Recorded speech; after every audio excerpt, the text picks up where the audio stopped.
And welcome everyone to the Shitlord Preachers podcast. This is episode 43. Another great episode, of course, on our weekly podcast. My name is Amos Joseph here in Minnesota, joined by my co-host, Brook Potter, who's in the UK. How's it going today, Brook? It's not as cold as I thought it was going to be. Like this place can't make up its mind on whether it's snowing or if it's raining or if we're going to have great sunshine. I'm actually wearing a leather jacket today, which is pretty cool. This is my uncle's, so, hi, uncle. But yeah, it's going well, man. It was always good to be back on the show. We're on, what, 44 episodes? Is that right? 43. 43. 43. We're So, almost there. for those of us who are joining us for the first time, either on our live stream here or on the podcasting platforms, Shitlord Preachers is basically Brook and myself, both former preachers, now reformed shitlords, basically come together and we have social commentary, social, cultural, and as well as political commentary. And we have these conversations with each other as well as with other guests. Today, we actually have a really, really special guest, I'd say, a Dr. Kirk Maygu from who's a doctor of political science. How's it going today, Kirk? Good. It's a pleasure to be here. Glad to be on your podcast. Awesome. Now, real quick, you're a doctor of political science, and you gave us a little bit of what that all entails. Where did you get your degree in political science? It was at the University of Hull in the UK, and in the UK they call it politics. So the PhD is technically in politics, and a famous thing in the UK is PPE. That's politics, philosophy, and economics. I didn't do PPE. I was politics, and I was Wilberforce Scholar, and that is in Hull. William Wilberforce was the MP in the 19th century who piloted the abolition of slavery bill. He was a huge abolitionist campaigner, and so I was I was funded by the university and the Commonwealth. There's a Commonwealth committee and so forth. So I was their scholar there for 2-3 years, I think it was. And so it was a great experience being up there in the north of England. In fact, very interestingly, when people from outside of England, the West Indies, but anywhere else, you think of England, they think of London, right? And London is not England, right? London is London, right? And so I went. Not even people in England go to Hull. They make fun of Hull. Hull is not even along the main M1 motorway going up to Edinburgh or whatever. You have to want to go to Hull if you're going to go to Hull. It's like going to the States for the first time and you're in Peoria or something. It's like, no, I wanted New York. What the hell? And I was like, oh my God, Hull. I didn't even want to go to England, to be honest. I was like, oh God, of all the places, and not even London. But let me tell you, it was an amazing experience being there, and I really got to know and love England. England. It was English. It was great. And then, because of the history of England, there's surprising ties all over the place with the world. Like the ports in Liverpool and Hull and of course, Bristol and stuff in the south. There are just amazing historical connections between the place. And there was an amazing historical connection up in Hull with, some of the greatest West Indian thinkers who I was very much proud to be, part of that lineage there, from CLR James and Eric Williams and they're amazing historians of slavery and empire there. So it was amazing. It was amazing. I mean, just on a side note, in case anybody hasn't figured this out, Kirk is actually from my home country of Trinidad and Tobago, which we'll get to eventually. So, I mean, you were educated in the UK, but where were you born? Where were you raised before you made it to England? Yeah, actually, I was born in the United States, but I never lived there. I was born in 1968. And when I say never lived there, I mean, it was like I was a month old when I left, right? So I literally mean I never really lived there. And it wasn't an anchor baby thing. That wasn't a thing at the time in 1968, as far as I'm aware. But what it was is that my dad was utterly terrified. 1968, I was born at the end. right? And Martin Luther King was assassinated that year. Robert F. Kennedy was assassinated that year. They were in Vietnam. You know, he was just this young Trini boy, and he didn't know if he was going to be drafted to Vietnam, and he was frightened as hell. Let's put it that way. And so he had a friend in Canada, and so they went to Canada. And I found myself, I suppose, when I think about it in a historical context, we were probably pioneers of what I now call Trinidad colonies out, right? I think there are Trinidad colonies in Toronto, yes, in London, in Miami, and New York. Yeah. And the way to identify a Trinidad colony is if they have a carnival. So if there's a carnival, so there's the Brooklyn Carnival, there's Miami Carnival, there's Notting Hill Carnival, and there's Caravana. And what I mean by a colony is that within that space, like, so my best friends were Trinidadian, my parents' best friends were Trinidadian. I had a Trinidadian accent, which the school had to send me to speech class to take out of me. You know, the food we ate, all these things.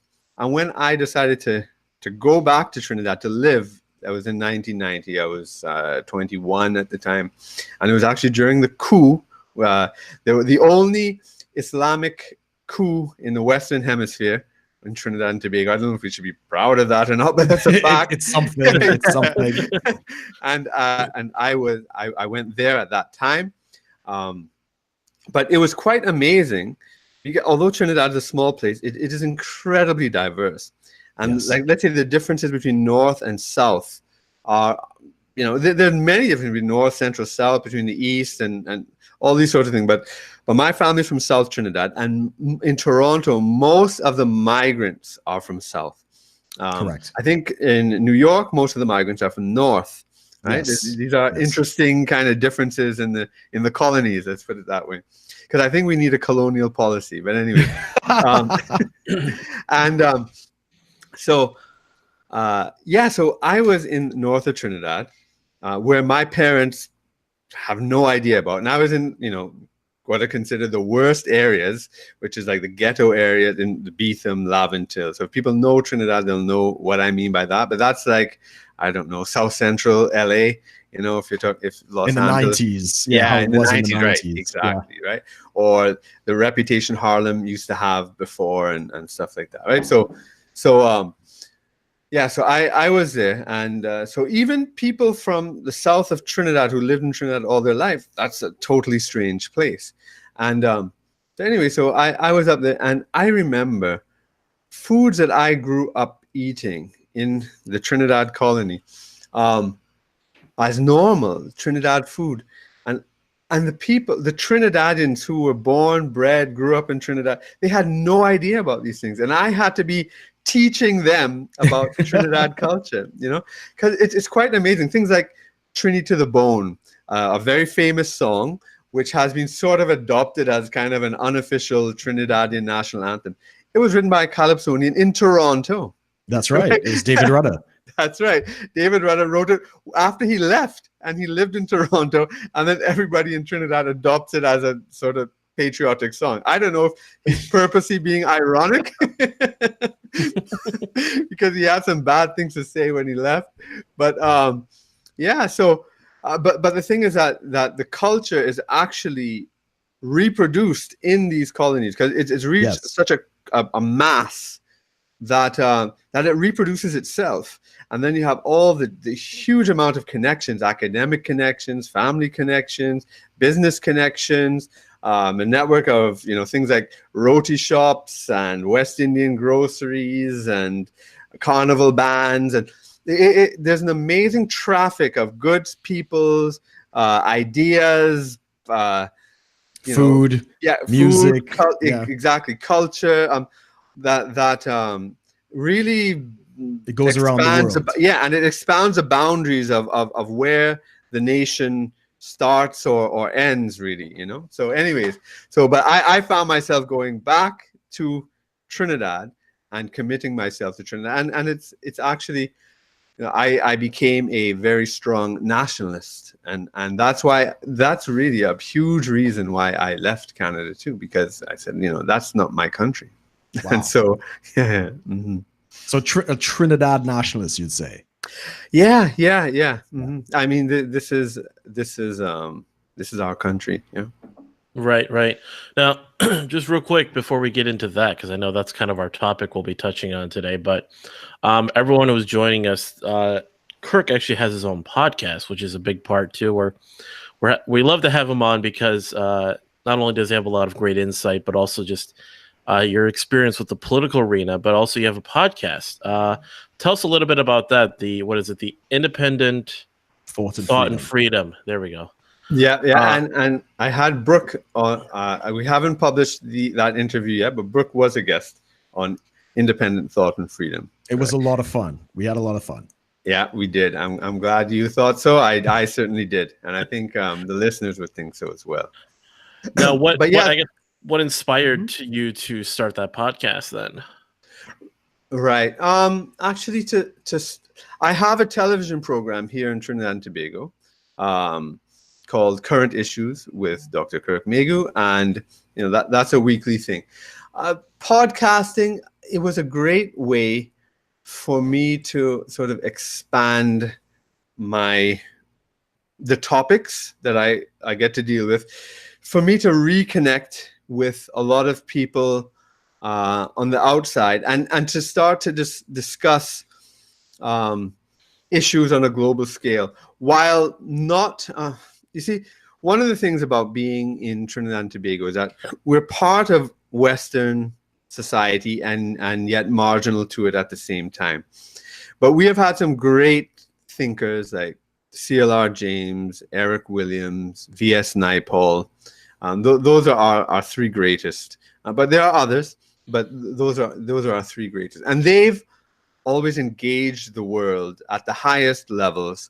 And as Trinidadians, right? So it's not like they left and they went to America and then they just started talking about whatever, and did not integrate their Trinidad past. And the thing is, when you read any one of them, whether it be Williams talking about capitalism and slavery in the British Empire, or CLR James talking about world development, or V.S. Naipaul talking about, I suppose, the state of the world, especially after the end of colonialism.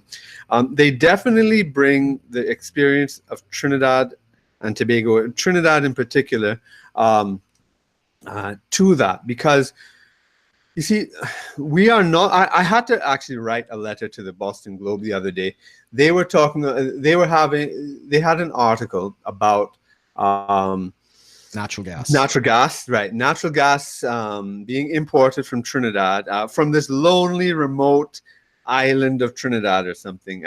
And they made it seem like, we were all living in trees, and somehow there's this mysterious fuel that went up to the States, and we were just these innocent natives that were being exploited by the global fossil fuel industry, which is, and it just fits into this typical patronizing left-wing narrative. And I wrote to them to say, listen, they're from Boston, and I said, you guys should know that the wealth of Boston was built on the whole triangular trade that involved the West Indies. The molasses that was produced here went up to the Boston distilleries, and you produced your alcohol, your rum, etc. from there, and then along with the manufactured goods from London, went to Africa. You purchased slaves from the slave traders in Africa, and then you took them to the West Indies where the molasses was made, and this was what they call triangular trade, probably a bit more of a circle. But and at each leg of that journey, tons of money was made in the shipping and price differentials and arbitrage and all sorts of stuff. And that, and so Boston was built off that. Trinidad and Tobago has the oldest oil industry in the world. There's a contest for somewhere else in the States, but okay, if we're the second oldest, it's still a claim to make. I believe we're the oldest, though. But Nationalist. yes, ready to go to war for that. And yeah, so I was just telling them, that, and we are not disconnected from the world. And as CLR James himself said, at the beginning of the world system, the West Indies were there. In fact, we were part of the world system the modern world system way before many places in Europe. The West Indies is where you had for the first time a huge labor force organized on an industrial scale, right? So this is before the Industrial Revolution, right? So the huge slave plantations that existed here organized human beings industrially in a process of production for export, for a global commodity, and they would import everything. We didn't make anything for ourselves here, right? So everything was imported, down to the labor, down to the people. And so we were part of this global import-export foreign investment system, which defines the modern world system, for hundreds of years. But we also illustrate the dark side of modernity, right? So we have, the insights into the underside of the modern world as well. And, and all these people, James, Williams, Naipaul, brought this to bear in their understanding and interpretation of what's going on in the world. I've always been inspired by those men. I just love them. I've ever since a teenager, I'm just absorbing all this stuff, and I've always, idolized them. And one of the things I found in Trinidad and Tobago is that we don't have these kind of intellectuals engaging the world from, as a Trinidadian, not erasing your past and going to Oxford and then whatever and neglecting your past, but as Trinidadian. So it's kind of taking up that mantle, because the name Independent Thought and Freedom comes from another person who I love and admire deeply, and who I was personally connected to, is Lloyd Best. And in 1965, now he's not as well known globally, but certainly he's towering here in Trinidad and Tobago. And he wrote a seminal essay in 1965 called Independent Thought and Freedom, and Caribbean Freedom, Independent Thought and Caribbean Freedom. And it was about how, that was during the days of the Cold War. The Cuban Missile Crisis just happened in 62. It was 3 years later. Our independence in Trinidad and Tobago and also Jamaica happened in 62. And people were kind of trying to line themselves up on the Soviet side or the American side. Should we be with the West or should we be with the anti-colonial socialists? And Lloyd Best said, look, none of them are for us. We have to be for ourselves. We're independent. We can't look for saviors outside. We have to think of our own problems in our own way and understand our own societies on our own terms, develop our own language, our own concepts. And he spent his life, he died in 2007. He spent his life doing these things, getting involved politically, writing, putting out magazines. And so I took from him, I just took out the Caribbean part because it's the world I want to engage. He was very much a nationalist and planted everything at home, and that, so his discourse was primarily for the Caribbean, and I totally respect and understand what he was doing, but I want to sort of reconnect to the world. So that's the long story of why I started the podcast. Excellent. We have a mutual friend, Kirk. He's watching in silence, but he does give his regards. He goes. I interviewed him on my podcast. People would know him as Speculate Effect. But great, nice. Thanks for tuning in. So I mean, the podcasting thing is fantastic, and I always appreciated you wanting to preserve the Caribbean culture in reaching out to the world. So I mean, who inspired you? I mean, you've listed these guys. Right, but now the technical side of it, like, because you already have a show, you've also written, you're an author. Yeah, I know you've been involved in the political process and stuff like that. But how did you get into the podcasting side of things? Right. I mean, the internet's an amazing place, and there's so, just discover things all the time. And now, now my reading of a physical book, that time is now shrinking infinitesimally, and I'm just online all the time. Are you a Kindle reader? My girlfriend would not be pleased. Yeah, no, actually not. I don't prefer Kindles to books. Okay, fair enough. It's just that the things you get online instantaneously all the time, and the videos and the articles and all the historical stuff, even things I lived through in the 80s that I had no idea.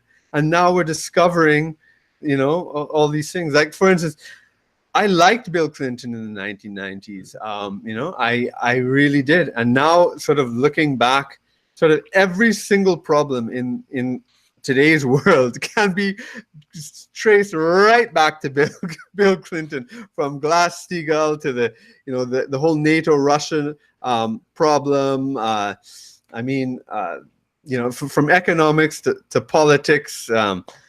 Even the things of like the security state and like the Waco, Texas thing, and I mean it all goes back to the Clintons. It's something else, but So I've been consuming all this content online and getting into some of the weird dark corners of the internet, and they have these podcasts and stuff and going on for like 2 hours, 3 hours, 4 hours. I just found this stuff amazing, that there was this appetite for this kind of discussion, because every time you're reading, people's attention spans are getting shorter and shorter. And now, they say a movie frame used to be 20 seconds. Now it has to be 7 and it has to go down to 3 and all this kind of stuff. And they're saying people are getting dumber and dumber, shorter and shorter stuff. But these podcasts are like, it's totally proving it wrong, because I've seen an 8-hour podcast. Maybe it was like 3 or 4 guys, people coming in and out, and they're talking about obscure stuff, obscure topics that I'd never think would have a wide audience or listenership, and it's just it's intellectually exciting. So what's going on in the internet, in this, podcasting sphere. And then that's what connected with you. You wanted to get involved in that. Yeah. And then, Brian Rose from London Real, he's had some good guests on and stuff. And I was actually intrigued when he had David Icke on, right? And I said, let's see how he handles David Icke, because, Icke, he's out there, of course, the reptilian stuff. And, but he's also very interesting.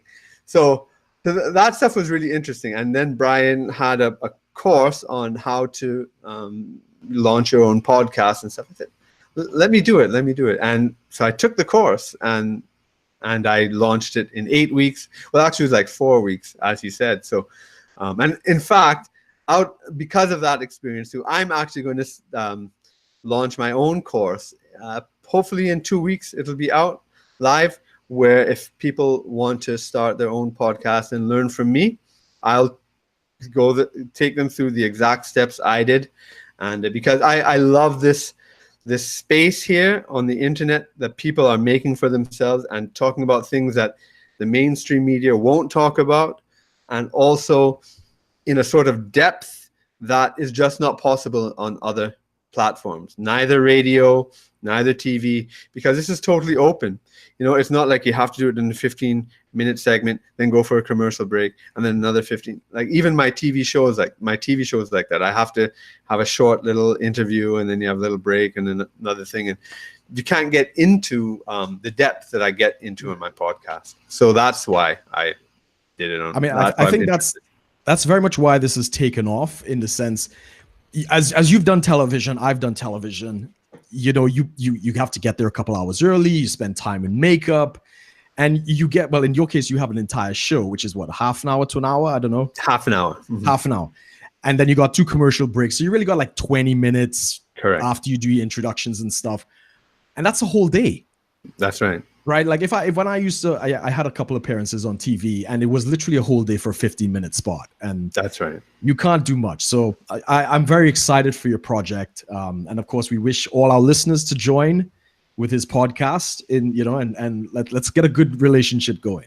Yeah. I mean, and I'm glad to hook up with you guys and other podcasters who I think, are pushing boundaries, right? I love that. I love that about this whole space, and I want to be very much part of that as well, So I look forward to developing the relationship.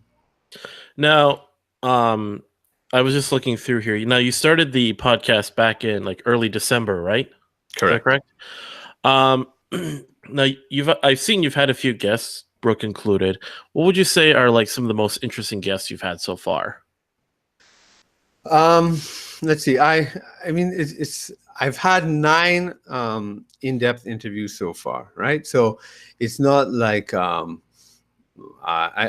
don't want to, basically choose among the limited thing, but because everybody really has their own interesting. But one of the things about my first guest, which was the former Prime Minister Bastio Pandey, I mean, he's been interviewed a lot, and I mean, we had basically almost a 3-hour interview, which I had to cut up into pieces, and I mean, I know for sure that he's never said any of this stuff ever anywhere before, and he's told me that wow, you get me thinking of and remembering stuff that I've never thought of or spoken about before. So so I think I really got some historical gems there. And then Michael Rechtenwald, who is the anti-PC prof from New York University, wrote Springtime for Snowflakes, and his upcoming book is called The Google Archipelago. Brilliant title. And about censorship and SJWs and stuff like that. We had a really great interview. He told me afterward that this is the best interview he's ever done, in terms of the stuff he's been talking about. He's been on Tucker Carlson, he's been on Fox and Friends, he's been on Bill O'Reilly, he's been on all these shows, and he's regularly appearing on them, and so that's a great compliment. I think we got into some really good stuff there on that, just a couple of weeks ago I did an interview with an author, Christopher McIntosh, and the topic might seem off base. It was about paganism, European paganism, and his journey into that. He's an author about the Western esoteric tradition, so things like Rosicrucians and those kind of secret societies, and then paganism, which they're two different things, although if you're not into it, you might think it's the same type of thing, but it's not. And we had because you see, a lot of the sort of nationalists, especially the European nationalists, were very much into their pre-Christian heritage. And so there's a lot of relationship, and a lot of the alt-right and the white nationalists and of today, look very much to these ancient traditions, and so there's a lot of tie up there. And so we had great conversations there. And one of the sad things actually about that was that he asked for a little bit to be cut out of the interview. And, I was really kind of two minds. I didn't want to. I hate censorship in general. And I thought, it's kind of, cowardly in a sense. But then when I asked him what he wanted to be cut out, right, and he told me what section, I said, the whole section? He said, no, just this one little part here. And when he told me, and I'm not going to tell you because I want to. Of course. Yeah. When he told me the little part he wanted to be cut out, then I realized why he did it. Right? And it's not the expected Aryan Nazi thing. It's not that, right? It's something else. And I realized, in the EU, you can be prosecuted for thinking the wrong thoughts, for saying this stuff. I said, my God. So I wanted to protect it, and he's in Germany, right? So and they're really bad out in Germany, so I wanted to protect him from that, And I was saying, and then I had a reflection that in the Caribbean we're so free. We can talk about these things, about like heritage, about things like about ethnicity, freely spoken of in the West Indies. Very true. And things like gender, all politically correct incorrect opinions are mainstream here. So we could talk about these issues with a freedom here that is just not possible in the so-called free world. Yeah, Europe and the UK especially, which has been such a tragedy. Oh yeah, I read about this guy who tweeted a limerick. Correct. That suggested, you're aware, that suggested that trans women are not women. and the voice of the limerick person, I don't know if the writer is a man or woman, but certainly the voice of the limerick is a woman. It was a woman who wrote it, yeah. And so a woman saying a trans woman is not a woman, and he retweeted that, and the police went and questioned him to find out about his thinking process. Yeah. I mean, we are living in the Orwellian nightmare of 1984. Yeah, Airstrip 1. Yeah. This it really is. It really is. But I mean, we wanted to get into the whole nationalist discussion, and it's a controversial one. Yeah, very much. Yeah. So maybe we could start with, how would you define? What is your definition of a nationalist? Yeah, I mean, a nationalism. Well, a nationalist sort of believes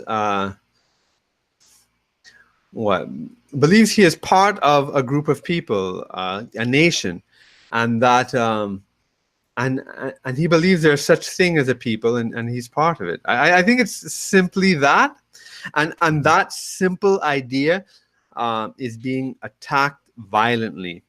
Just like, it's just as simple as saying, there's a difference between a man and a woman, and that is being attacked violently. I don't think it's anything much greater than that, what I mean. Now, of course, if you ask an academic on the left who's critical of nationalism, they're going to get into some long, convoluted thing because they want to open the door to say how it leads to Nazism and the Holocaust, right? So they inevitably want to make a line straight from nationalism to the killing of 6 million Jews. It's which I think is totally ridiculous, because but this sort of mind game is being played on Europe and the European, America, Canada, Australia, right? So the white Commonwealth countries, it's basically white countries of the world that are being made guilty about having nationalist feelings, because I assure you that everywhere else in the world people are nationalists. Every single country in the world outside of that sphere, there's nothing unusual about being nationalist, and that all independence movements are motivated by nationalism, and that you have the right to self-determination. And you should control your own country. I guess that's part of the definition too. You have the right to self-determination, being part of this people. If I could, I'm just to clear now. I'm not going to try to play on some long definition, but my understanding, and then tell me if you think you agree on this, that the difference between patriotism and nationalism, I'd say maybe a patriot is someone who is proud and stands for the principles by which their country was founded upon, whereas a nationalism goes further and identifies with the land and the people of where they're at. So a patriot might not be nationalistic because they might not agree with something the government is doing. Like I consider myself a libertarian, but I'm patriotic about the U.S., but I might not agree with certain things that the U.S. government act, in their interest, whereas a nationalist might be more with that. Yeah, I totally understand the distinction you're trying to get at, and it's a valid one. Because nationalism, you can have right-wing nationalism, you can have left-wing nationalism. You could have nationalism that is sort of more libertarian to some degree, I suppose, and then some that's more right-wing authoritarian, right? And so definitely the content of nationalism is open, but I think I don't think there's so much of a difference between patriotism and nationalism. I think that that there might be forms of nationalism that patriots would not agree with, right? So if there is a sort of a authoritarian nationalism, let me put it that way, where they compel people, and it's very sort of government dominated.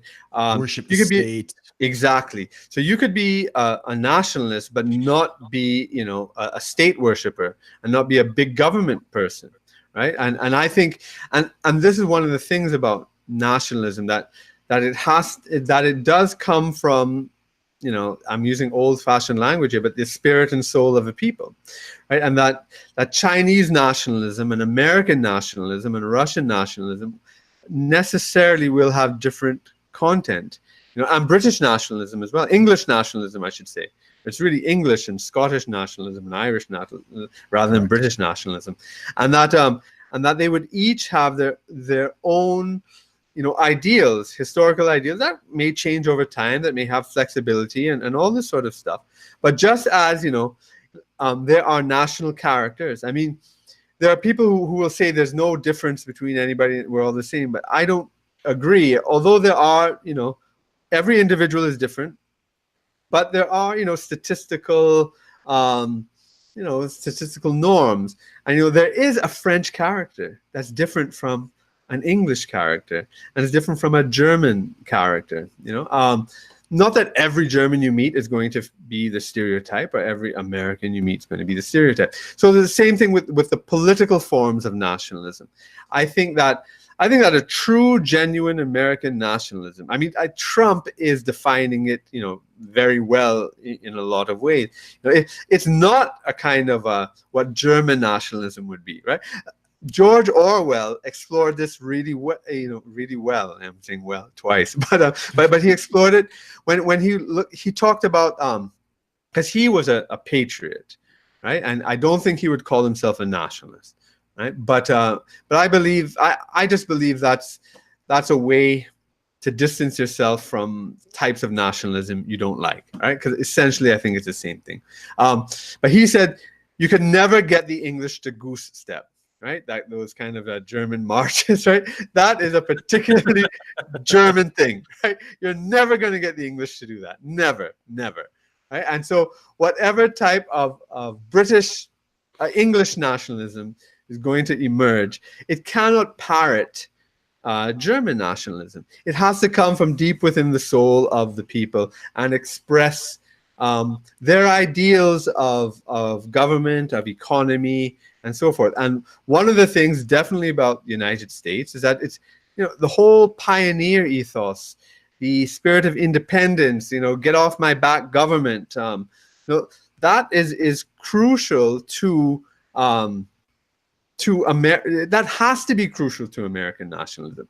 And now, when you're talking about the U.S. government and a patriot not agreeing with the U.S. government, I totally agree with you. And I mean, this is what Pat Buchanan is a nationalist, right? Candidate Trump. I don't think candidate Trump would have called for the invasion of Venezuela, right? So there's something going on there. But candidate Trump was also, with you on that. About he told Jeb Bush that your brother, lied. Not even a Democrat would say that. He said America has blood on its hands. Right? He, Ron Paul, he might not call himself a nationalist because of the sort of statist implications that have been associated with nationalism, but he definitely is a patriot, but he represents to me what an American nationalism would be, right, or is, and this is what Trump. I think when he made that bold statement about nationalism, I thought it was amazing, because from a long time I identified him as being a nationalist, but he just wasn't saying it because it's just not part of the vocabulary. But when he actually came out and said it, I was very impressed and pleased by it. It hasn't been articulated intellectually as yet, but we feel it, and that's one of the things about nationalism. It's the European manifestation of it, coming out of Germany, is romantic. Right? It comes out of a critique of the Enlightenment, of the universal Enlightenment ideal that we all strive to this one, utilitarian utopia of material abundance and progress and whatever, and the German counter-Enlightenment and the Romantic movement was about this particular, peculiarities of different peoples and preserving all these things, whether it be, the German folk things, and this is where the pagan stuff comes in, all the pre-Christian traditions and whatnot, and so I even forgot why I got on the topic of the romantic nationalists, but oh yeah, that you feel it, that you feel it. So there is an irrational component to it, right? There's a metaphysical, right? Irrational, I guess, is a negative way of saying it, but there's a metaphysical component to it, and definitely that's there. So you described yourself, you'd say, as a Trinidad nationalist. Yes, right? Yes. So for our international audience, what does that mean to you? Like, how are you trying to push a Trinidad nationalism? And I know it's been attempted. Like, I was very impressed with your interview with the former Prime Minister Basil Pandey, and he was very much about that, trying to unite basically the two biggest working class groups at the time. It was the Africans and the East Indians and the working class at that time. So in this modern day, it's 2019, right? Yeah, 2019. Yeah. How are you championing nationalism in Trinidad and Tobago? Right. I mean, that's a very important question, because we are a totally unique area in human civilization, right? Because I was initially inspired by Black nationalists in the United States, like Malcolm X, particularly Malcolm X, right? And they're harking back to Africa and stuff like that, and then I guess, and sort of opened me up to like Indian nationalists and stuff, and the Indian nationalist movement was incredibly important in the whole anti-colonial movements of the 20th century, and and a lot of these nationalists, they hark back to great civilizations, thousands of years ago, and it's kind of this, it's very much tied into a race pride as well.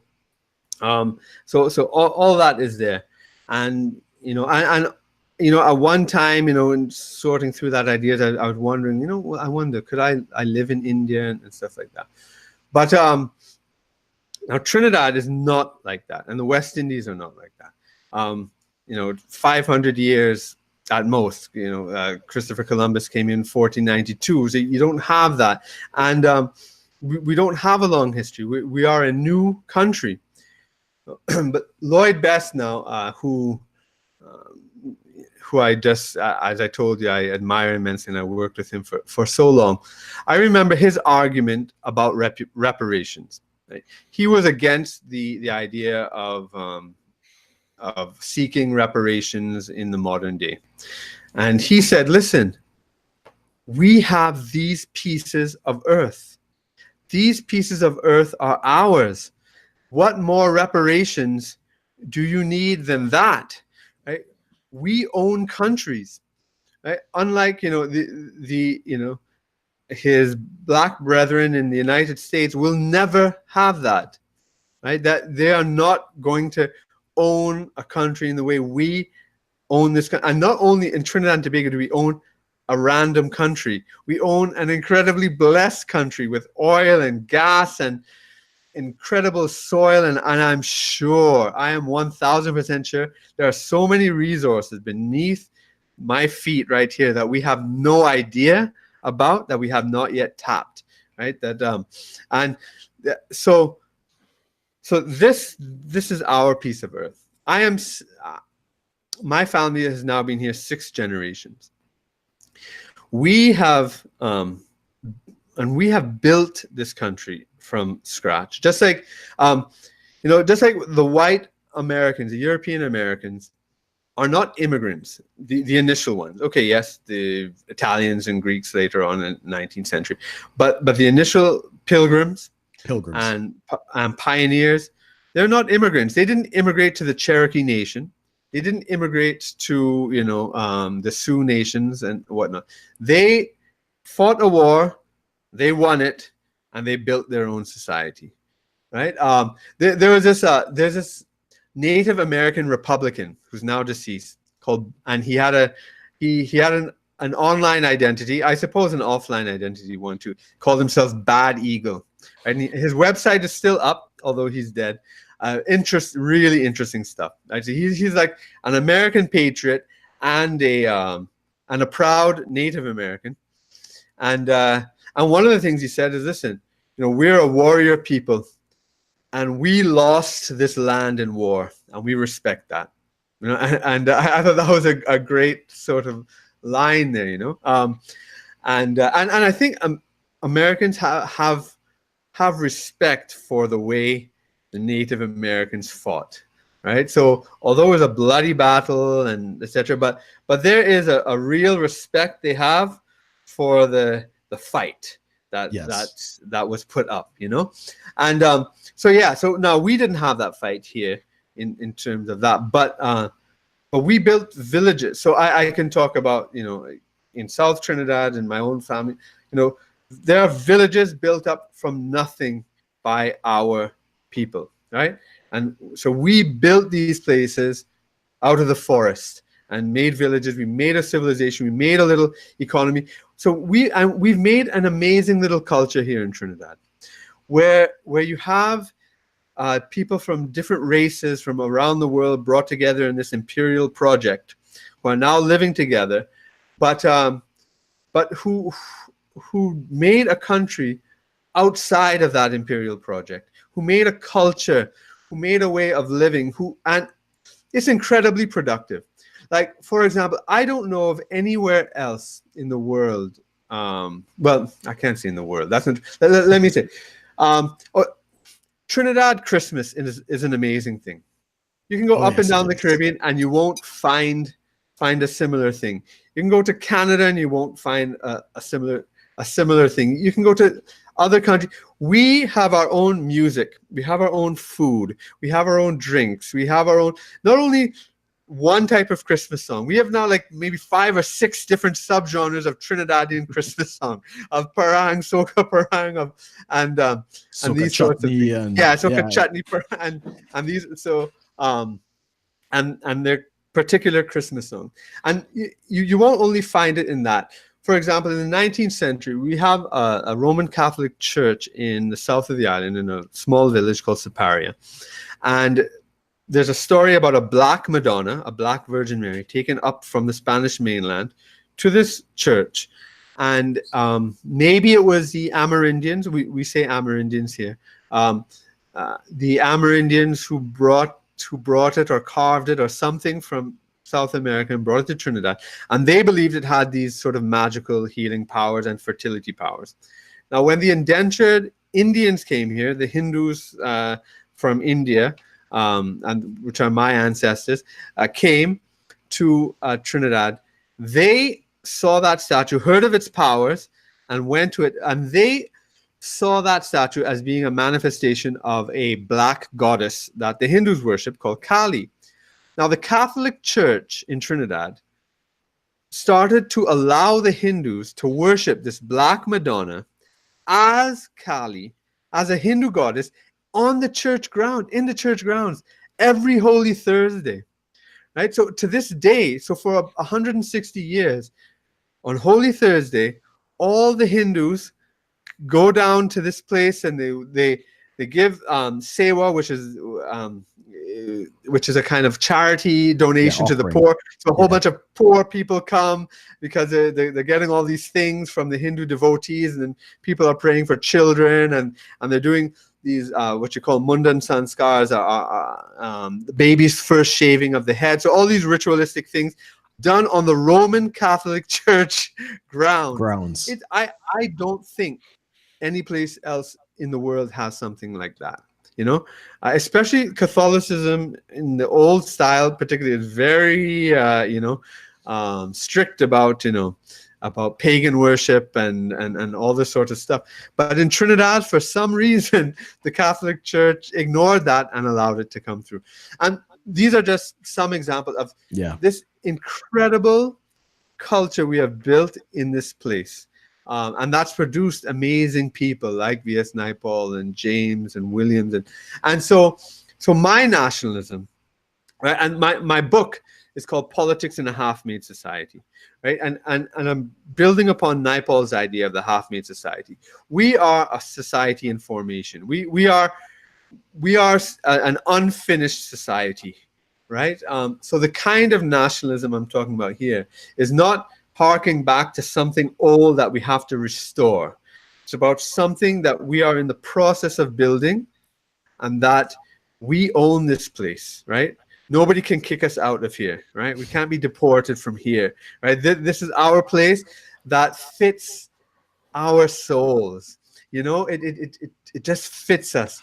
The kind of crazy madness that's part of normal Trinidad life. You know, we can do it here comfortably with ease in a way that might not fit in too well in other countries. You know, Quite right. Quite right. So that's what I mean by Trinidadian nationalism. I'm not making up some thing in the past like some of these absurd black nationalists might say about the Egyptian pyramids, and you know, there are some really absurd claims made sometimes, and I'm not doing that. I'm saying, listen, we are in the middle of making something here. We have inherited the space. We have built it. There is something very special that we have here and that we are building, and that we need to finish it. This is our project. This is our legacy.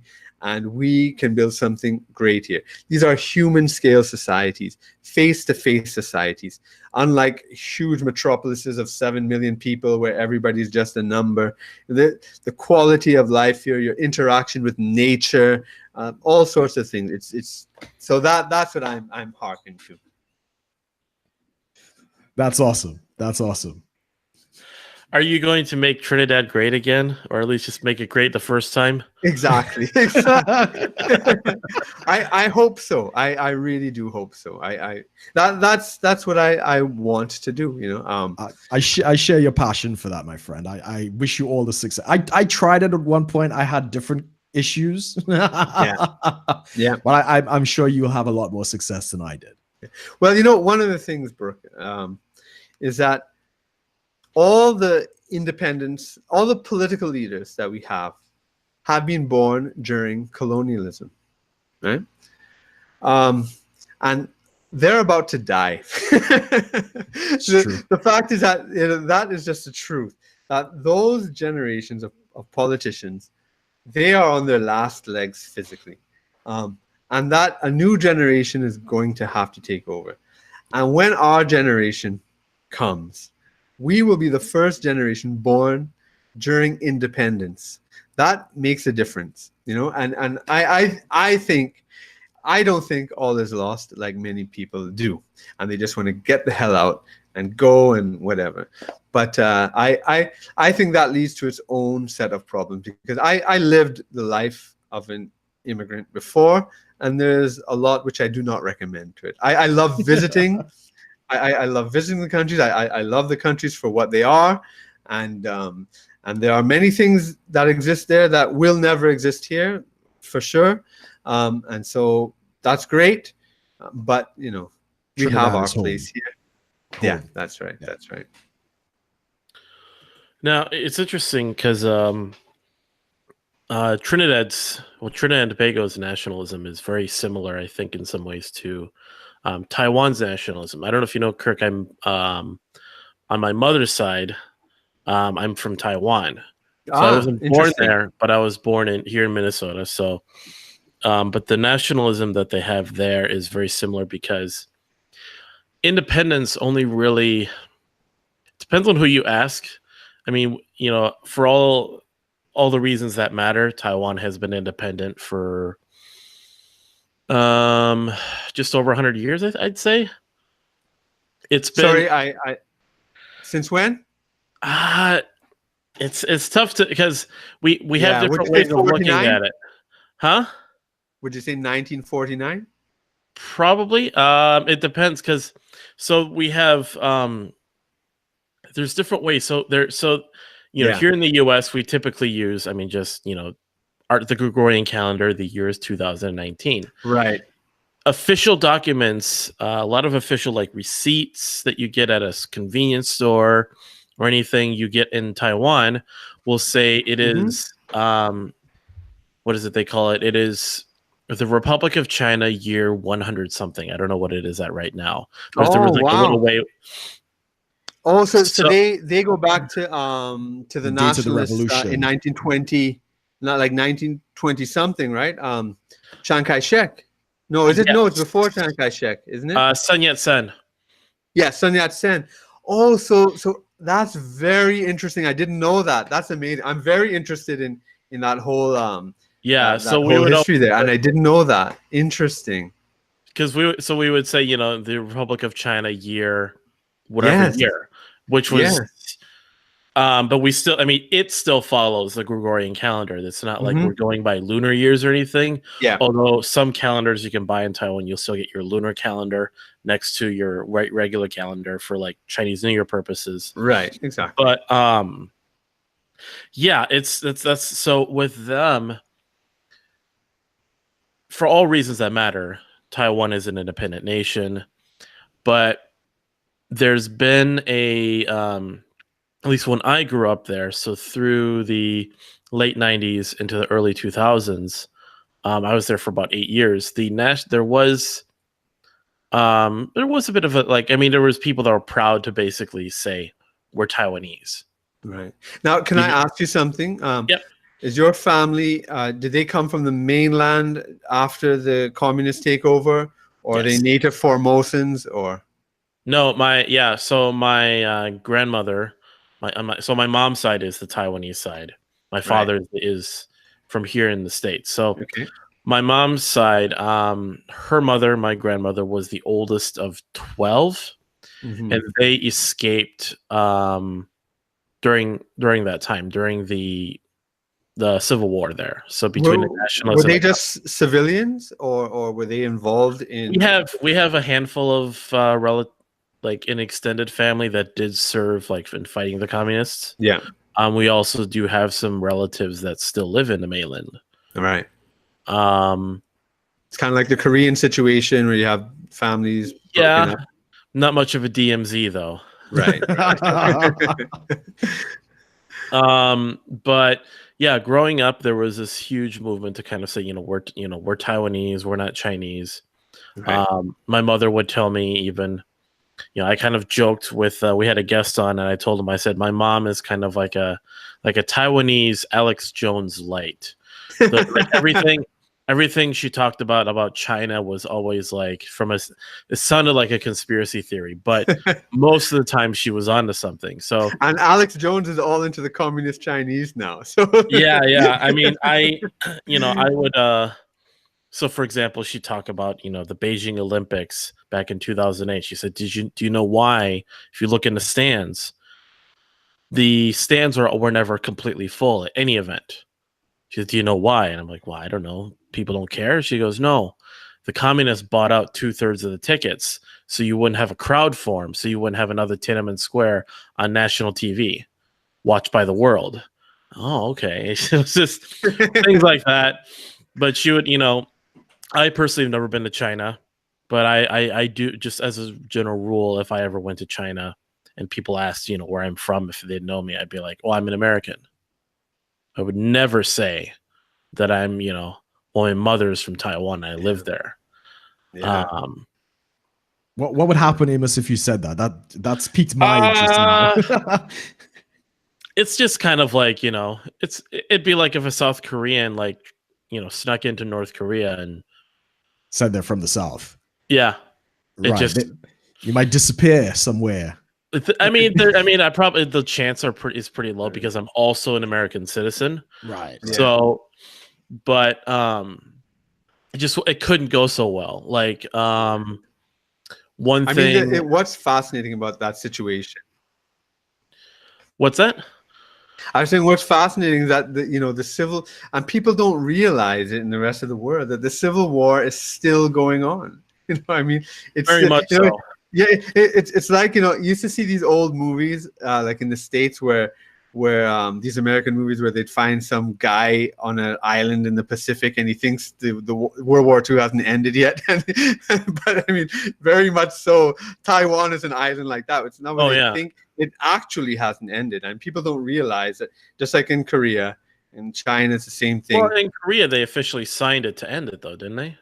Yeah, I think it was just a ceasefire. Yeah, but okay. But they haven't agreed who's won.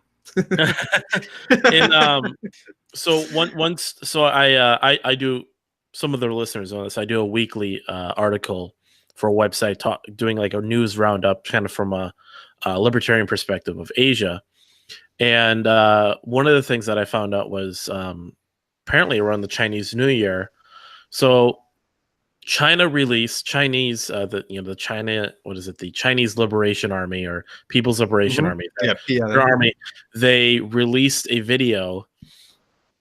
It was basically footage of Taiwanese landscapes and scenery juxtaposed with Chinese bombers and planes and tanks, with a nice little song in the background, basically speaking of like sort of like long lost brothers that should return.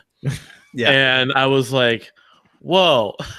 And then the Taiwan put out a video right away in response saying the Taiwanese military is ready 24/7, even during Chinese New Year. It was just like, oh my gosh. And it's just videos. Like, they're not actually saying like what they're saying, but it's all kind of subtle. And then there was the article then goes into saying how like Chinese kind of considers, Taiwan's independence to be just a dead end and they should just come back. They don't really admit that there is independence, when for all the reasons it really is independent. I mean, but there is a political party there in Taiwan that is for closer relations with China now, isn't it? There's like a divide between the Kuomintang and these parties that want more. Right. So it's funny. So the relations, right? In Chinese I'm not to correct you, but the Kuomintang literally means Kuoming means the people. Right. Actually means it could mean nationalism. So like the Nationalist Party is what Kuomintang, that's what that means, is Nationalist Party. They're still very, very much just sort of the interests of Taiwan, whereas the other parties, I haven't kept up in a while, but basically they want to sort of alleviate tensions by opening up, trade routes, flight routes, because there is no direct way to fly to China. There is no direct trade. It's always kind of there's a roundabout way there's a roundabout way through intermediaries through. Is it through Hong Kong and Macau or something, or totally? It's something. I mean, there are those aspects. It's kind of like so U.S. citizens from the U.S. cannot fly directly to Havana, Cuba. Right. But if I go to Mexico, I buy a one-way ticket to Mexico and a one-way ticket to Havana. That's totally fine. Yeah. It's similar with trade. Yeah, it's kind of like that. I mean, they've recently opened up some trades in the last few years, and but there's still obviously like military tensions. Growing up, I tell people about air raid drills where we have to go into the basement of our schools, and they play a nice little soundtrack of planes flying over, bombing the area. Right. I would be ready. Exactly. Be ready. Would you like to know more? Exactly.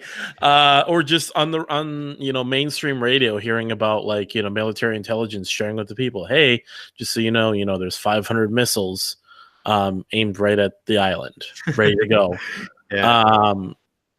So it's kind of like when I was growing up in the 80s, the whole thing about nuclear war, that the world is going to end, like that was very much in our minds, when Reagan and so like so sometimes I would think, oh my God, like there'd be an announcement, and I got so pumped with fear about this stuff. I was like, oh my God, is this the end?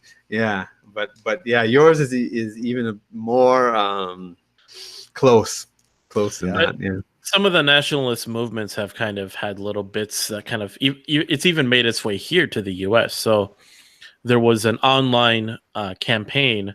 There was a YouTube video that was being circulated amongst a lot of Taiwanese residents in the U.S. saying,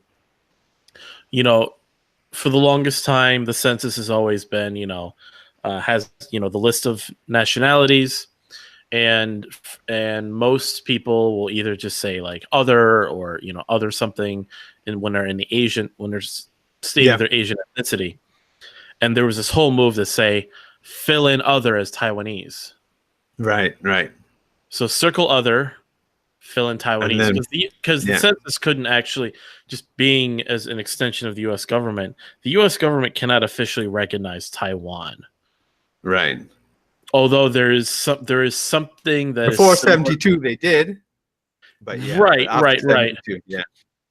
Yeah. Now it was Nixon and Kissinger. Right. It was the whole, who is the real China? And now when I was there, I could still go to a building that was similar to an embassy. It's a barracks. And it's a building. We go in, it's American flags, American construction, Americans working in there, and you get your passport, anything you needed like a regular embassy without actually being called an embassy. Right. So, and I guess, how about in America? Is there a Taiwanese embassy similar? That's a good question. I don't know, actually. That's a good question. I mean, one thing that I do know, I mean, America has sold Taiwan plenty of military assets. It's America and the French are the two main suppliers of like Taiwanese military assets. Taiwan doesn't have any nukes. Which is at least to the best of your knowledge. Yeah. Probably has a very good arrangement with its friends. and it's a very tricky thing sometimes when I do consider myself primarily like, I am an American, but it was tricky, especially around the time of Trump, as at least so when he was president-elect before the inauguration, Trump flew over to Taiwan and met with the at the time Madam President of Taiwan. And a lot of my friends on Facebook, both left and right, were kind of like, what is he doing? What is he doing meeting with Taiwan with all the tensions we have with China? And I was like on one hand, I get it. Yeah, you don't want to raise tensions. Yeah. On the other hand, I'm like, Taiwan, Yeah. But what's really fascinating about this is that your idea of nationalism is in a totally different context, and it's not that one is less valid than the other, but it's really interesting because you are speaking now here between the battle between the nationalists and the communists that was happening in the 1940s, and then I suppose because interesting that year one, you're talking about year one, so that's also the nationalists versus the old the emperor, right? So it was against the there isn't. I mean, you definitely don't have. You don't, any sentiments to go back to an empire. But that's what Sun Yat-sen was against the Chinese emperor, right? So wanted to make a republic, a modern Chinese nationalist republic, and then when the communists came later, then he was fighting the communists because I guess they succeeded against the old. But so it's interesting. So nationalism in your context is quite different from our, because whereas what I'm talking about is this sort of nascent thing and making a nation. Here you're talking about a 5,000-year-old at least nation. Then because I've always been interested in this, like the rise of nationalism in, let's say, Africa or even Europe or just old societies. Because let's say South African nationalists, right? What I find interesting, is let's just say African, not particularly South African, African. So if you had a society before with its own sort of laws and history and culture and whatnot, the nationalists of the 19th and 20th century did not want to go back and restore that. Right? They did not want to be. They wanted to be independent, but they did not want to go back to the old system. So there's a kind of modernizing nationalism. And that's, I think, very much what if I can forgive my mangling of the pronunciation, Kuomintang, I think, but that's what the I'll say KMT then. Yeah, that works too. Yeah, the KMT they were a modernizing force, where nationalism, within this 5,000 year history, nationalism is a modernizing force. And then also in your context, an anti-communist force.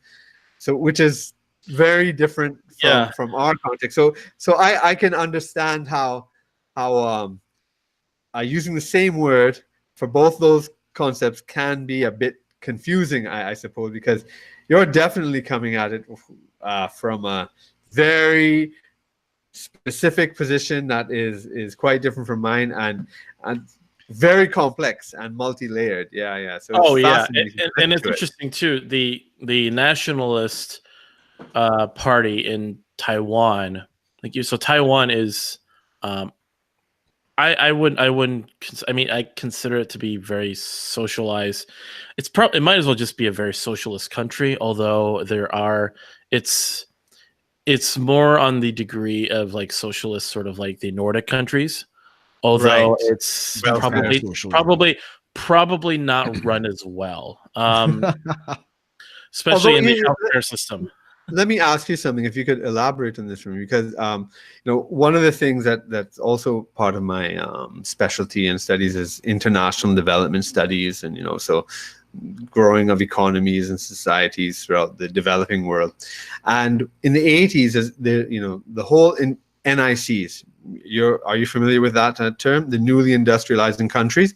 So it was like, no, I don't. Right. So in the 80s, you had this phenomenon of NICs that used to be talked about a lot, and they called it the Asian miracle.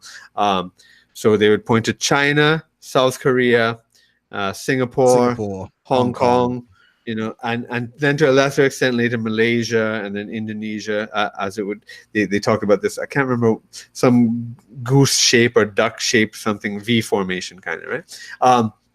But yeah, so Taiwan was touted. It was touted by the right wing as a capitalist model for success. So by neoliberals, I won't say right wing, right? So this was the neoliberal story, right? Because all these countries adopted, they welcomed foreign direct investment. They didn't cut themselves off like Latin America or Africa, and wanted to be autarkic. So these countries were,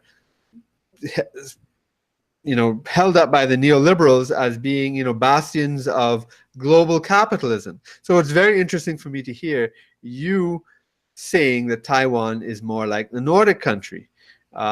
Is there some way you can the Nordic countries? So the whole misnomer with American politics is everyone kind of pushed that the Nordic countries, those are like perfect socialist successes, when in reality they're just highly capitalistic market economies with huge social programs like healthcare, welfare, and so on, which are being destabilized by by the migrant issue they have. Yep. In Taiwan, you have similar problems, but I think it's tricky to see, because I never really got too much into like well informed on sort of the budgetary issues that might be going on with the with the Taiwan economy, but I just know that the healthcare system there, because it was a lot more densely populated, so it's the island of Taiwan has about 24 million people. Mm-hmm. And if you kind of do some quick math, you can kind of figure. So the state of Minnesota, I think, is actually the U.S. has about 320 million. Right. If Taiwan's population density was flipped with the U.S., it was in the billions, probably. Right. Yeah.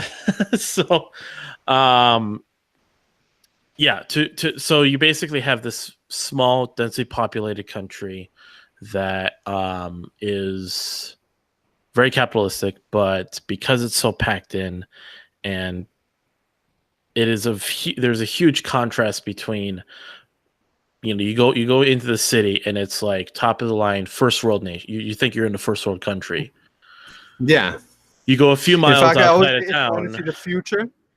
Yeah, Asia is the future. If you want to see, like, yeah, not America or anything. If it's when you go to those countries, you see like all this like robots and high speed rail and all this kind of. Oh yeah, it was yeah. it was a very weird thing that I could be. So for example, cell phone coverage is huge in Taiwan. Mm-hmm. I had my phone and I went into Taiwan, and my network provider basically gave me free coverage in the area. I could pay to get higher speeds, but I could get a general sort of data package just included.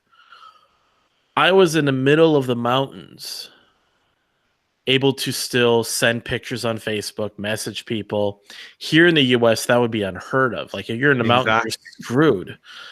Mm-hmm. But there were cell phone towers in the mountains. Yeah. And around me is third world.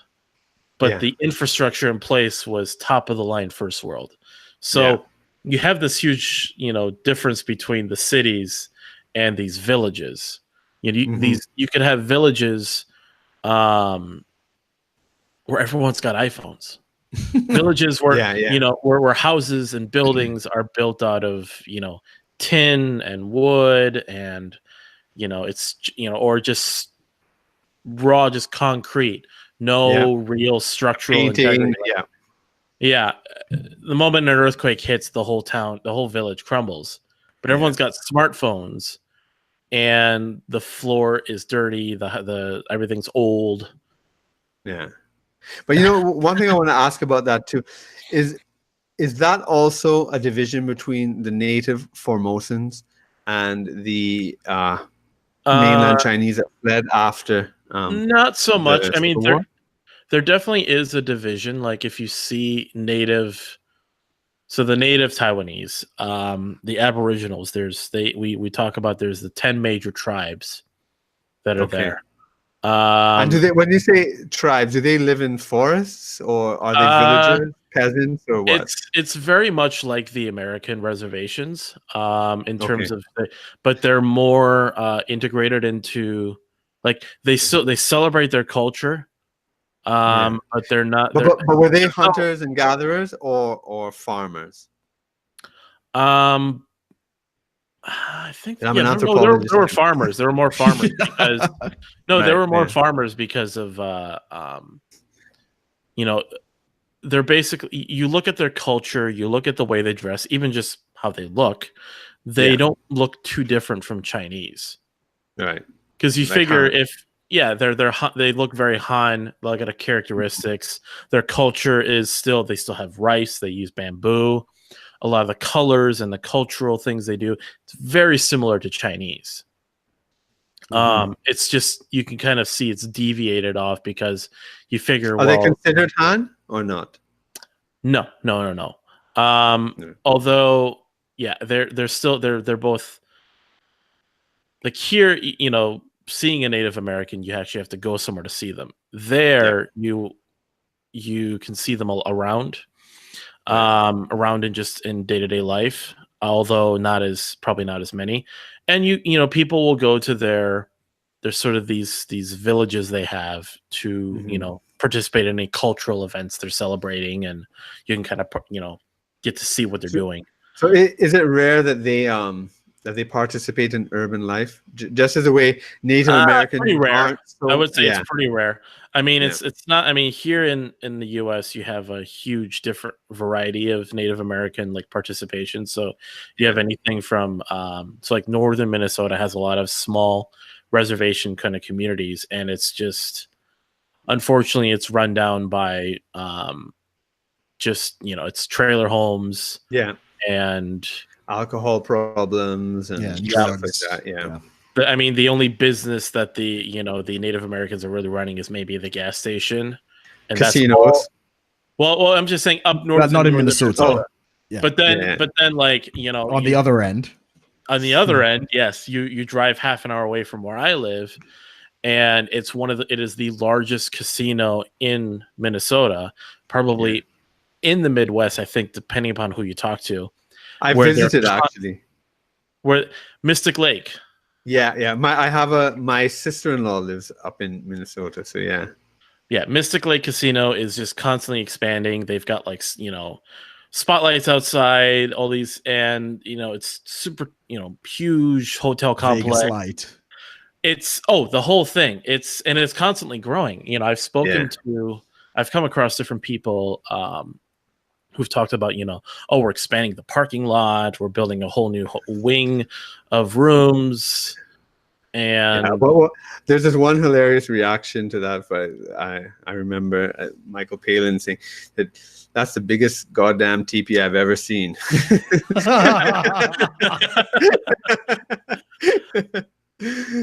But in Taiwan, the Aboriginals are really just more so. They have their own culture. They can preserve that. I'm guess from because I've seen they'll also they'll sell sort of knickknacks and trinkets at local sort of tourist areas. So you'll have there's this really famous sort of market area that I went to growing up. It's pretty much like a long stairway going up a mountain with stores on the left and right. So you're walking up a market. Yeah. So it's like you walk. Go ahead. I have a story where I was driving around because I was impressed with this whole thing, because the whole transformation of the reservation that the casino has done economically is quite fascinating. And then it's interesting the way that they tried to use the casino to preserve their ancient heritage and stuff like that. So I was actually driving around a bit, looking at the houses, really big houses, and no fencing. It's because they're a community, right? So safety, so they're totally safe and whatnot with each other. And I was taking pictures. Well, who told me to take pictures? because then we were driving out, some insane car just cut us off, stop, and some woman just is coming on. She's like a mad woman. What the hell are you taking these pictures for? Who are you with? Who are you? Right? And I don't know, she thought I was some government thing, or I have no idea. And she was just going insane on me. I was like, it's like I'm gonna start a war or something. That's a whole problem unto itself. So you saw very nice houses. A lot of them aren't very well preserved, though. So there's a divide among the native population. So once they all reach a certain age, usually 18, they reach 18, they get a profit share of the tribes. Some tribes do that. Yeah. And then there's certain conditions that have to be met. Like if you're a full blood half, I think it's like 1/16 is the smallest you get. You get a take of the profits. Well, it used to be, until very recently, where you would just get a lump sum. That sounds racist.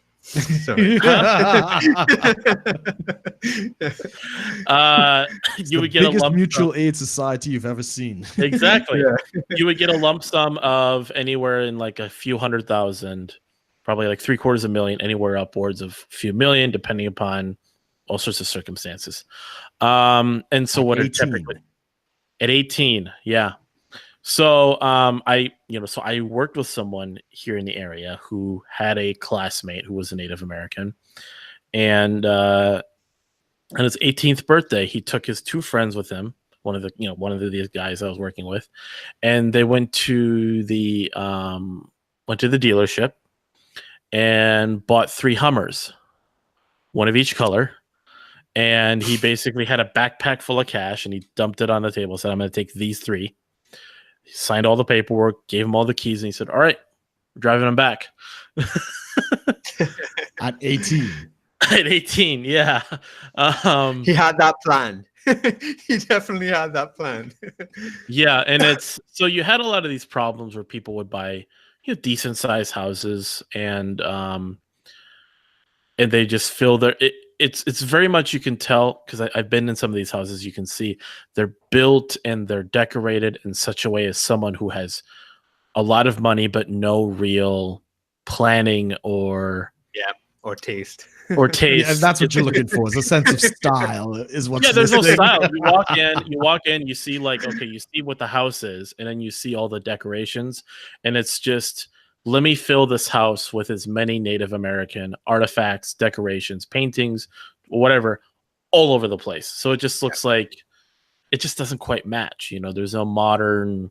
Yeah. There's a way you can kind of, show your culture and have a bit of taste, but it was just kind of filled with like, you bought whatever you saw at some store and you just filled up your house. Yeah. And these houses made in China or even Taiwan. These houses would have, 10 to 12 rooms, and it's owned by one person, and it's really just a place for that person's friends who are also Native Americans, who maybe don't have as much money anymore, that are just crashing because they're hungover, drunk, high, or whatever. And it's just kind of a mess. Nowadays, they have started to break down the payments they give out to the recipients. So I was a manager at a restaurant at one point, and I had an employee who was a high school student, and she quit just before she turned 18 because she was 1/16 Native American. And so she quit. And 1 month later, I see her like driving around the area in a brand new car. And some people kind of explained it to me like, oh, well, nowadays what they do is like when you're turning 18, you get like $50,000.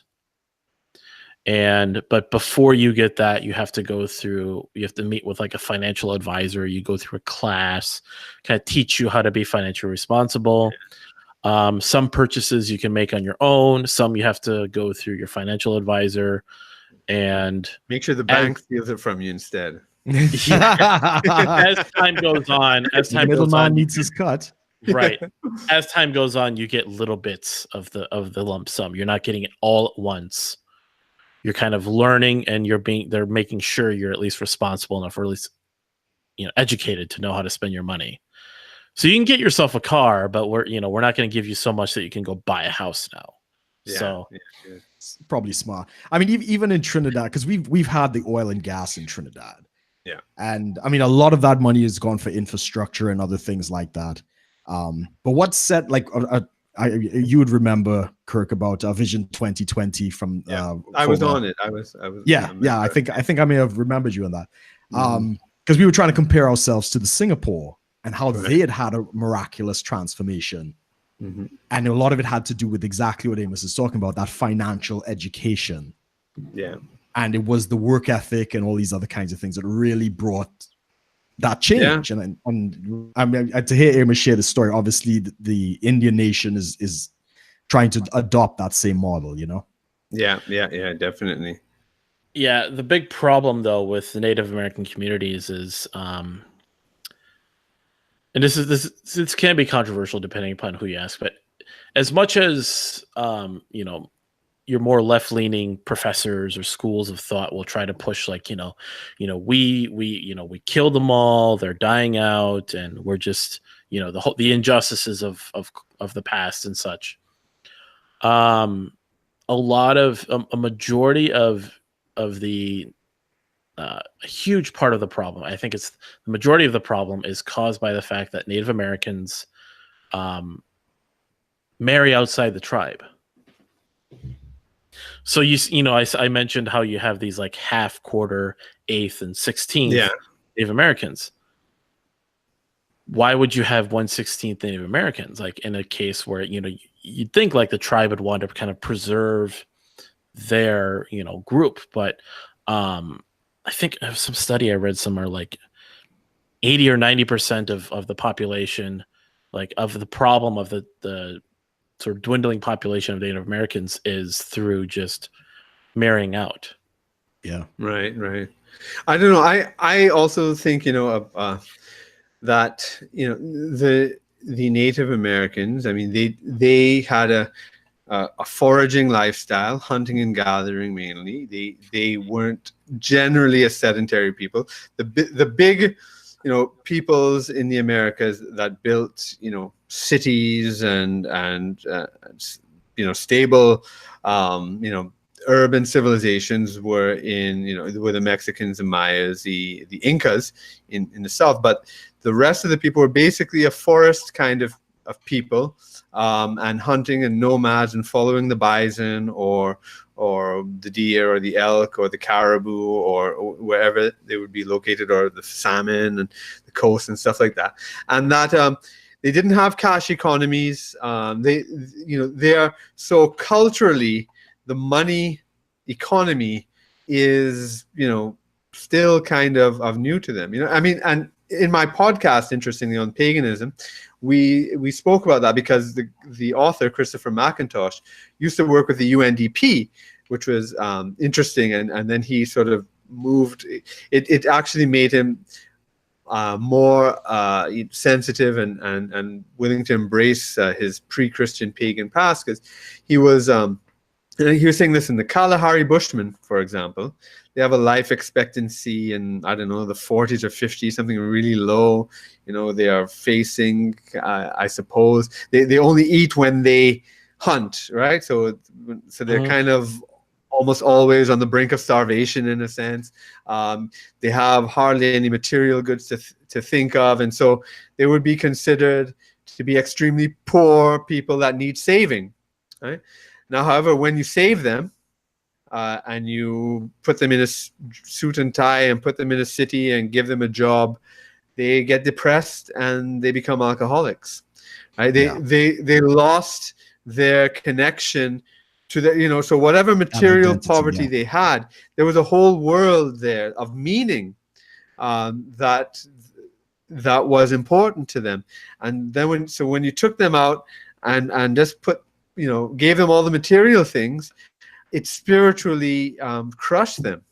And so you have these serious payoffs there. And I think that, when I was growing up in Canada too, right? So I was inspired by all this like civil rights stuff with the African Americans, and then of course you had in the 80s you had these Sandinistas and FMLN in El Salvador and all this kind of Marxist groups, and I used to like all that stuff, and so I was all into that, and sometimes you'd see the Native Americans protesting here and there and stuff, but I would wonder, I think, what are they protesting about, really? I mean, my family are immigrants, and there's no discrimination in Canada. They could just come to any city, take a job, and partake in the modern world without any hindrance whatsoever. I didn't understand what their issues were, really, and I said, why would you want to live on the reservation? And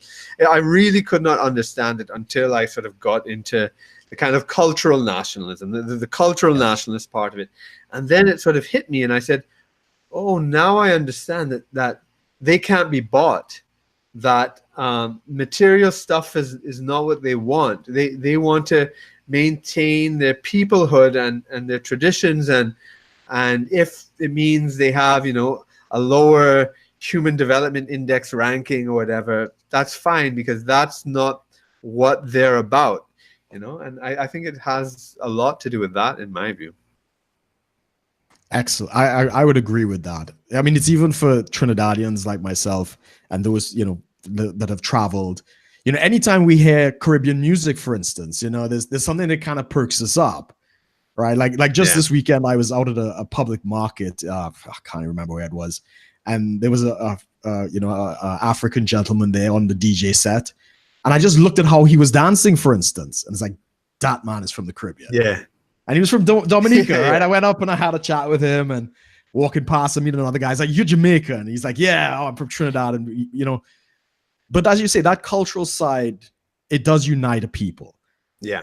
Like we have the issue in Trinidad right now with the Venezuelan crisis, and we got a lot of Venezuelan refugees. We don't really have refugee laws per se, and it's good. But you're seeing that in the music. So the music that we have now is they're starting to integrate a lot of Spanish and all of these different types of things, which is fine. We've always had a good relationship. Our Christmas music and such.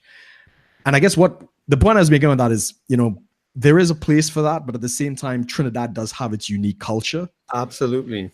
And we have to preserve it. Which is the point I was about to make, that if, as a small country, it's 1.3 million people, if just another million Venezuelans decided to show up into Trinidad, it would completely change the dynamic of the country. That's right. I mean, and this is why I have sympathy for American nationalists. Like, so in Trinidad, so if 300,000 Venezuelans come here and demand that schools start teaching in Spanish and that everything has to also be in Spanish, and I mean, I wouldn't want to change to change our country for that. I mean, we have a country here, and we have our culture, and we have a right to preserve it. I think, and this is what I would call nationalist. People believe they have a right to preserve their national heritage, and there's nothing wrong with that. But that is being demonized all over the world, right? Especially in white countries. For some reason, other countries, right? People don't have a problem with China being Chinese. Well, or people do have a problem with Taiwan. Unfortunately, there's about 1 billion people that have a problem. But they don't have a problem with Africa. African countries being African, or but for some reason, Britain being British, or Sweden being Swedish, or France being French, or America being American is seen as a problem, and especially for us in other parts of the world where we are nationalistic, it's totally hypocritical to deny those same human rights, I guess you could call them, to others. And so, yeah, I agree with that. Absolutely. Awesome. Well, anything else you wanted to add, Brook? I think we're coming up on time. Kirk, man, you're amazing. We always have a good conversation. This could have very well gone on for like another hour at least. Absolutely, yeah, I know. So again, we just want to advise. We got some people in the chat, and so hi to everyone there. Please do subscribe to Kirk's podcast, and I look forward to future chats with you, my friend. Yeah, me too. And and you're going to be coming up on my show. It's either going to be this week or next week. I'll make the announcement and I'll let you know definitely. But yeah, that was a great conversation we had too. Yeah. But yeah, all the links to Kirk's podcast and his social media are all below. Definitely check that out. Also check out, of course, other episodes we've had here on the podcast. Subscribe to the channel, click on the like button, and subscribe to Brook's channel. He is 2 subscribers away from 1,000. Trying to get him there. Once you get there, things will get crazy. So yeah, I get monetized. Yeah. For all those controversial videos that they're going to monetize, right? But yeah, check out our other episodes on here. Check us out on iTunes as well. And check out, of course, we have a Subscribe Star and a Patreon as well, if anyone is interested in supporting the content. We're completely self-funded, and we are, that's what we do. So thanks, everyone, for joining us today. Thank you, Kirk, once again, for joining us on the show. Thanks for having me. Oh, yeah. And we're not sure what we're doing next week, but we will be on, of course, next week, Sunday at 11 o'clock Central Time in the morning. Yeah, we will see everyone next week. Thanks for watching, everyone.